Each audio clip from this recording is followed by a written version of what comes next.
जय श्री कृष्णा। आइए सुनते हैं होली भाई दूज की यह कथा।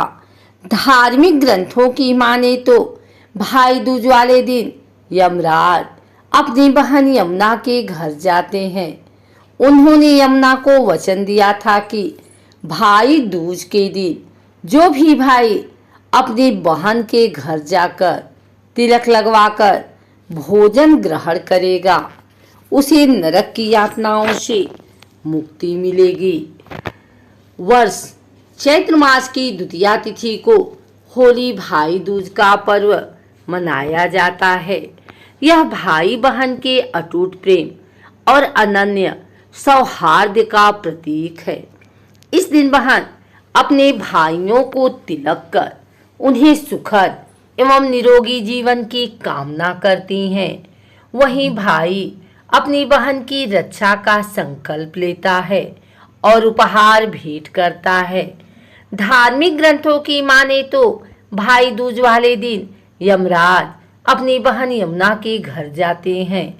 उन्होंने यमुना को वचन दिया था कि भाई दूज के दिन जो भी भाई अपनी बहन के घर जाकर तिलक लगवाकर भोजन ग्रहण करेगा उसे नरक की यातनाओं से मुक्ति मिलेगी और यम का भय नहीं होगा।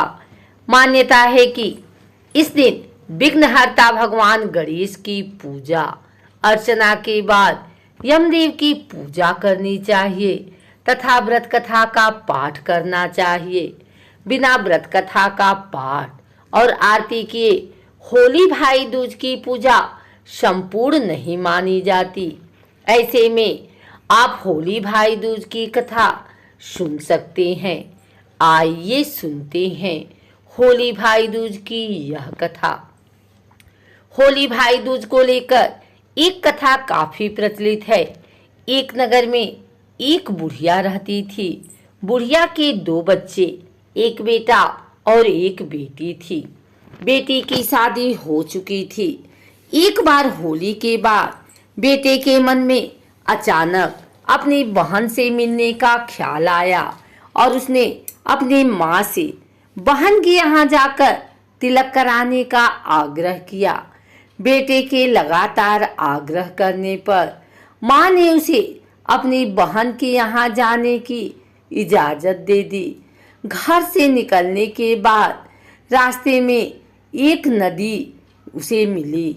नदी ने कहा कि मैं तेरा काल हूँ और इसमें पैर रखते ही तुम डूब जाओगे। इसे सुन वह भयभीत हो गया और उसने कहा कि मैं अपनी बहन से तिलक करा लूं, फिर मेरा प्राण ले लेना। इसके बाद जैसे ही वह थोड़े आगे बढ़ा, जंगल में उसे एक खुखार शेर मिला।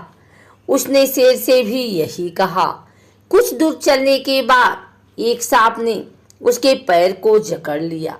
बुढ़िया के बेटे ने सांप को भी यही बताया। इसके बाद वह अपनी बहन के घर जा पहुंचा।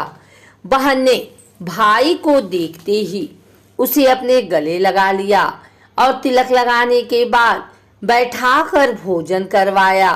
भोजन करते वक्त भाई को उदास देख बहन काफी दुखी हो जाती है और उससे उसके दुख का कारण पूछती है।